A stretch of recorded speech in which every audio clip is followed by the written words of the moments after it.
Mort de Grishka Bogdanov. Au bord des larmes, sa compagne Shema s'exprime pour la première fois.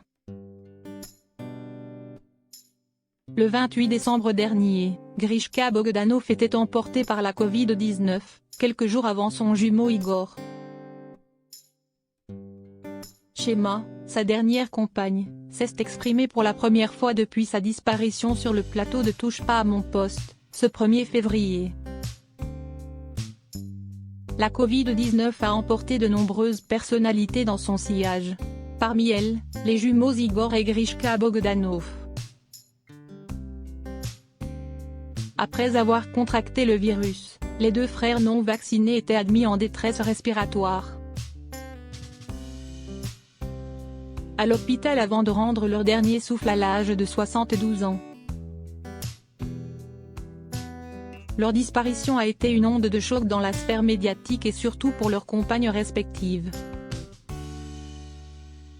Julie Jardon partageait la vie d'Igor, Shema, celle de Grishka. Si la première s'était déjà exprimée, la seconde avait gardé le silence depuis la mort de celui qu'elle aimait.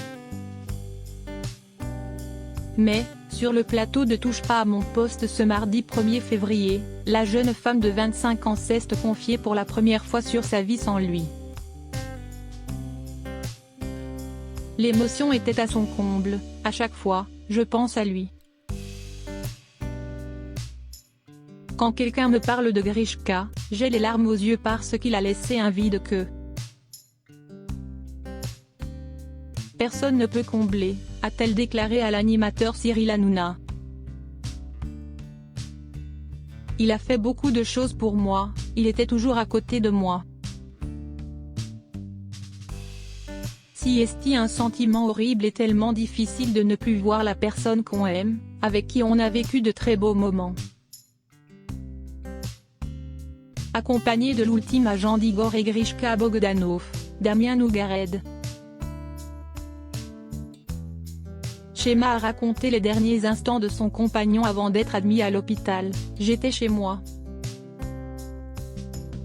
On s'envoyait des messages, on parlait sur WhatsApp mais après j'ai vu qu'il ne me répondait pas. J'étais inquiète. Je suis allée chez lui, quand il m'a ouvert, je l'ai trouvé très fatigué. Je lui ai dit qu'il fallait aller à l'hôpital, il m'a dit d'accord.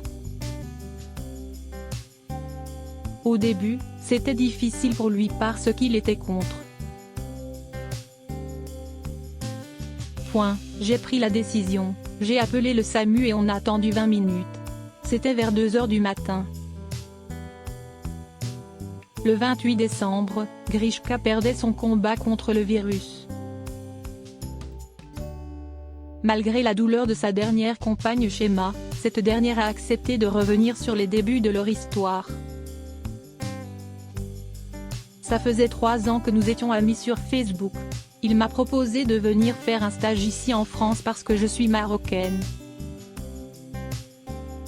On a vécu des bons moments ensemble, c'était quelqu'un de très gentil. Le jour où je suis venue en France, il m'a accueilli à l'aéroport. J'étais dans un autre monde. Le sien s'est effondré depuis.